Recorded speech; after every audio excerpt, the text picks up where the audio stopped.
Hello, I'm Niklas Zennstrom, a partner at Atomico in London, and I'm here to inform Informino. Thanks, Niklas. So I understand that you're going to be speaking at the Mobile World Congress this year. What's your message to mobile operators? They're all feeling kind of paranoid about companies like Google, Apple, Facebook. Should they consider these companies friends or foes? How should they work with them going forward? I think it's important that everyone understands that there's a symbiotic ecosystem where all these companies actually need to function together, because if you are an operator, you want to make sure that there are great services that your customers are attracted by, because that's something that drives broadband sales.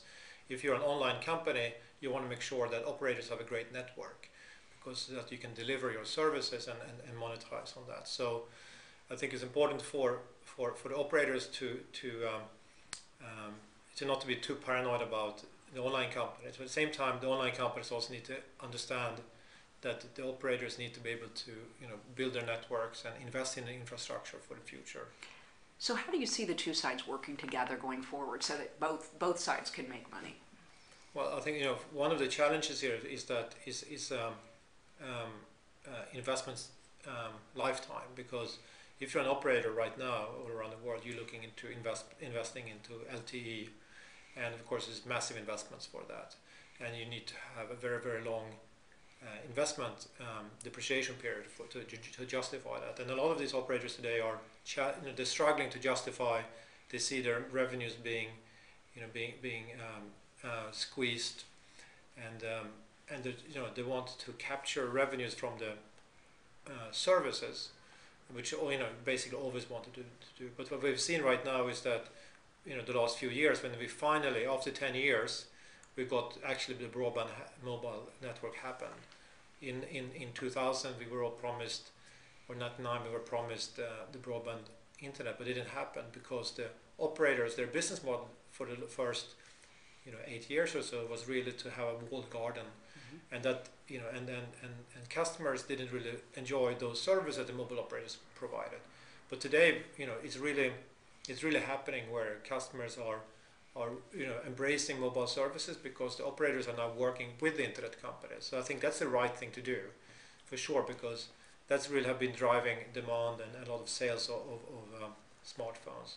And I think that the challenge now is to make sure for the broadband operators to charge for their services, and then allow the internet companies to monetize on their services.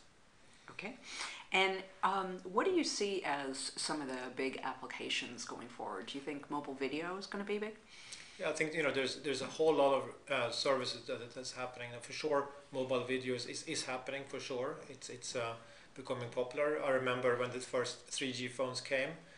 I remember here in London when 3 launched, the first to launch 3G, and the first campaign was 3G video calling. The problem was that who are you going to call? Right. There was really no one else to call. So, but today it's really happening, because there's so many, smartphones out there with cameras. So now it's happening. And also, I think people have gotten used to using video calling thanks to services like Skype on their PCs. So exactly. it's more natural. So with that, it's of course a lot of those mobile video calls are a lot of PC to mobile today. Mm-hmm. And in terms of innovation, are you seeing some great European mobile startups emerging? Yeah, there's what's interesting is this the past year we've seen more and more mobile startups focusing more and more on mobile. 1 year ago, a lot of these companies were focused on the web, and they had a mobile extension. And right now, obviously, a lot of companies which are the primary focus is mobile.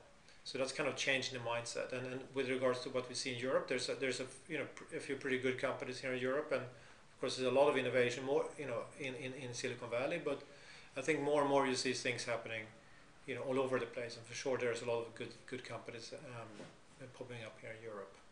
Great, thank you very much. Thanks.